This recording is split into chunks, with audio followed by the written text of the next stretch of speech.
ఇద్దరు ఒకరి ఫిల్మ్, ఇద్దరు ఫైన్ యాక్టర్స్, చాలా మంచి actors as actors, not just stardom ఒకటే కాదు. సో మీ ఏ సినిమా ఆయన చూసి ఇష్టపడతారు, మీరు ఆయన ఏ సినిమా చూసి మళ్ళీ మళ్ళీ చూడాలనిపించి భలే చేశారు అని అంటారు? ఆయనది నాకు శేషు చాలా ఇష్టం. నాది పెద్దగా మరి ఆయన ఏం చెప్పలే ఎప్పుడు కూడా. దాన్ని నా మూవీస్ గురించి మేము పెద్ద మాట్లాడుతాం. ఎప్పుడు చెప్పలేదా? అన్యాయం కదా, మేము పోట్లాడతామండి.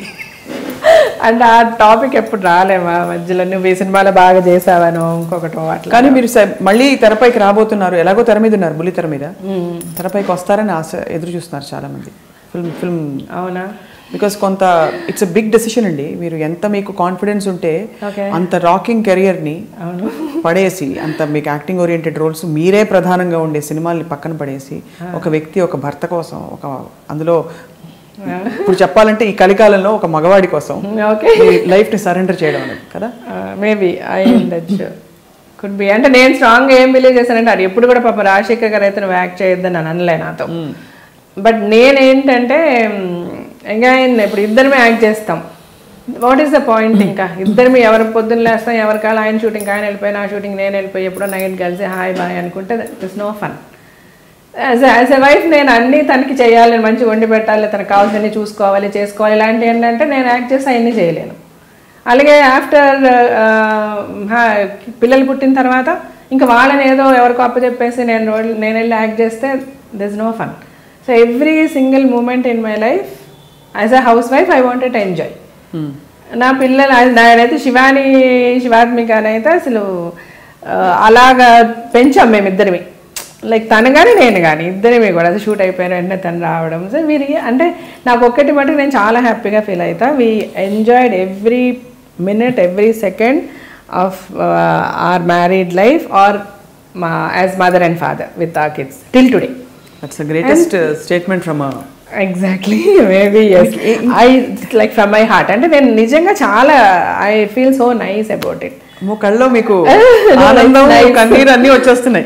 సో అక్కడెక్కడ నాకు అందుకని ఇందులో నేను ఏదో అది యాక్టింగ్ మిస్ చేశానని ఏ రోజు కూడా నాకు అనిపించలే, అస్సలు అనిపించలే. యూ హ్యావ్ ఫుల్ఫిల్డ్ లైఫ్ కదా జీవిత గారు. అదే చెప్తున్నా, I have a very fulfilled life and I'm so grateful to God for that. నిజంగా నేను, అండ్ మీరు డెస్టినీ గురించి అన్నారు కదా, నేను డెస్టినీ చాలా బిలీవ్ చేస్తా, చాలా నమ్ముతాను. ఎన్ని మలుపులు తిరిగి ఉండొచ్చు, ఎక్కడెక్కడ ఏదైతే జరుగుండొచ్చు, ఏదైనా. మీకు అలా సంబంధాలు రాలేదా అంతకుముందు డాక్టర్ గారి ముందు? అంటే లేదు అసలు అట్లా నేను ఇంకా అసలు చాలా తక్కువ, చిన్న వయసులోనే అయిపోయాను. పెళ్లి చేసుకున్నాం రాజశేఖర్ గారు అని. ఇంకెప్పుడు కూడా అసలు మ్యారేజ్ సైడ్ అనేది ఇంకా అదే బెనిఫిట్. చాలా మంది చెప్తారు కదా మన యాక్ట్ చేసేటప్పుడు లెటర్స్ కానీ ఫ్యాన్స్ కానీ నాకు ఈక్వల్ గా ఉంటాయి. అండ్ యాజ్ యూజువల్ చాలా మంది ఫ్లర్టింగ్ అనేది ఉంటుంది. That's all normal. మీరు ఇబ్బంది పడలేదు జీవిత గారు? అంటే అప్పట్లో ఇండస్ట్రీలో అమ్మాయిలు ఇంకా కొంచెం వల్నరబుల్ గా ఉండేవారు. అంటే పరిస్థితులు గబుక్కుమని ఒకళ్ళు కన్నేయడానికో, ఒక మాట అనడానికో. బికాస్ ఏమో నాకు ఉంది, నిజం మీరు అనేది. ఇప్పుడు మారాయి పరిస్థితులు, ఇప్పుడు ఇట్స్ వెరీ మోడర్న్, అంతా ఓపెన్ అయిపోయింది. సో ఎవరిని హర్ట్ చేసి ఇబ్బంది పెట్టే పరిస్థితులు రావట్లేదు. అప్పట్లో అనేవారు కదా. సో కరెక్టే, కానీ నాకు ఆ సిచ్యువేషన్ ఎప్పుడూ రాలేదు. ఎందుకంటే నేను ఫస్ట్ నుంచి డిమాండ్ లోనే వచ్చా.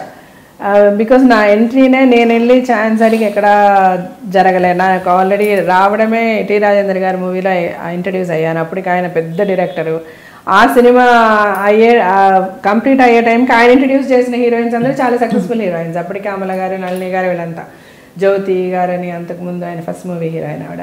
సో మీరు పొజిషన్ ఆఫ్ స్ట్రెంగ్త్ లో ఉన్నారు కాబట్టి. ఎగ్జాక్ట్లీ. నాకు అప్పుడే ఒక 5-6 సినిమాలు తమిళ్లో సైన్ చేయడం జరిగింది. అది చూసే నా కెరీరే చాలా షార్ట్ పీరియడ్ అండి, ఓన్లీ 3 years.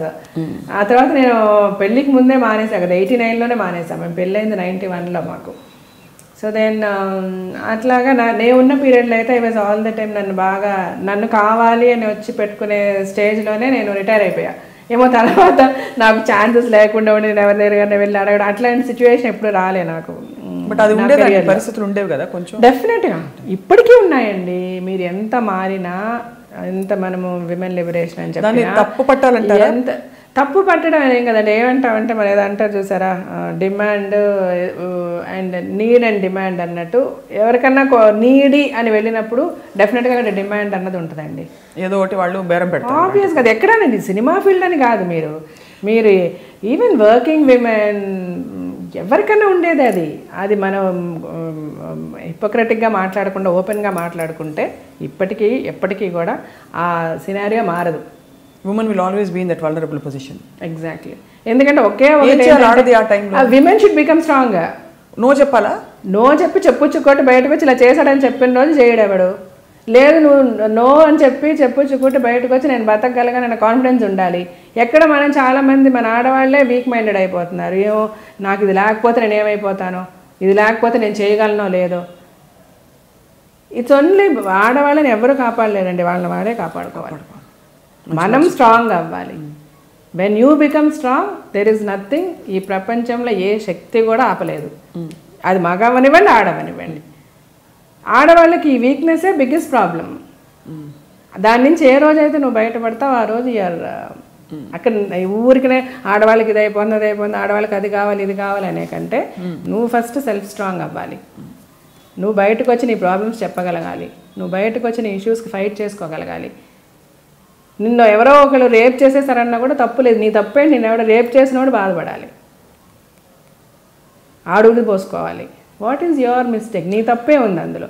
నువ్వు ఓపెన్గా వచ్చి మాట్లాడగలిగిన రోజు అందరూ నోరు మూసుకుంటారు. నీ గురించి ఎవడ మాట్లాడు.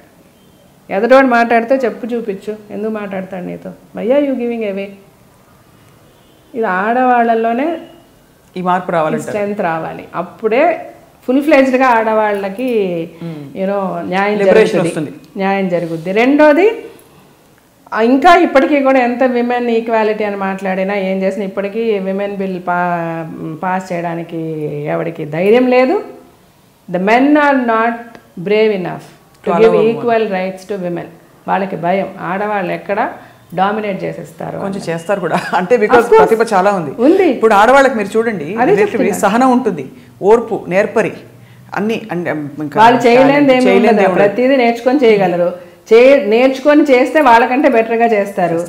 ఎందుకంటే వాళ్ళకున్న ఫికల్ మైండ్ వీళ్ళకు ఉండదు. ఫికల్ మైండ్ వీళ్ళకు ఉండదు. వాళ్ళకున్నంత వీక్నెసెస్ వీళ్ళకు ఉండవు ఆడవాళ్ళకి. ఎందుకంటే మనల్ని అలా పెంచారు మన పెద్దవాళ్ళు. Hats off to them. So ఇవన్నీ కూడా వాళ్ళకి భయం, ఫియర్ ఫ్యాక్టర్స్. అందుకని ఎక్కడికక్కడ ఇంకా ఇప్పటికీ కూడా ఆడవాళ్ళకి అంత ఇంపార్టెన్స్ ఇవ్వడానికి భయపడుతున్నారు. బట్ వాళ్ళు భయపడినా కూడా మనం రావాలి అంటే మనం స్ట్రాంగ్ అవ్వాలి. మరి మీరు చూడండి, ఏ పొలిటికల్ డయస్ చూడండి, ఎక్కడ చూడండి, ఆడవాళ్ళు ఎంతమంది కనబడతారు? అందరూ మగవాళ్ళే ఉంటారు. డయస్ మీదకి ఆడదాన్ని పిలిచి కూర్చోబెట్టి మాట్లాడించే ధైర్యం చాలా తక్కువ మందికి ఉంది. ఎందుకంటే డెఫినెట్గా డామినేట్ చేస్తారు. జీవిత గారు ఫస్ట్ బ్యాచ్ లో ఉంటారేమో. అంటే coming out and speaking about bold issues. మీరు ఎవరు అడిగినా నేను మాట్లాడాను అనిపిస్తుంది. నేను ఈ షో చూస్ చేసి నన్ను చాలా మంది ఎప్పుడో నేను 89లో మానేస్తే ఇప్పుడు 2016లో ఐ డిడ్ దిస్ షో. అంతవరకు నేను ఎక్కడా కూడా ఎనీ టీవీ షోస్ కానీ మూవీస్ కానీ ఎందులో నేను రాలే. నేను ఆ షో సెలెక్ట్ చేసుకుంది కూడా అందుకే. అట్లీస్ట్ కొన్ని విషయాలు మనం బోల్డ్గా చెప్దాం, నేర్చుకుంటారు. నమస్తే అండి. ఐ డ్రీమ్లో మీరందరూ చూస్తున్నది హార్ట్ టు హార్ట్. ఇంకా ఇలాంటి మంచి ప్రోగ్రామ్స్ ముందు ముందు మీరు చాలా చూడడానికి మీరందరూ please subscribe to I dream.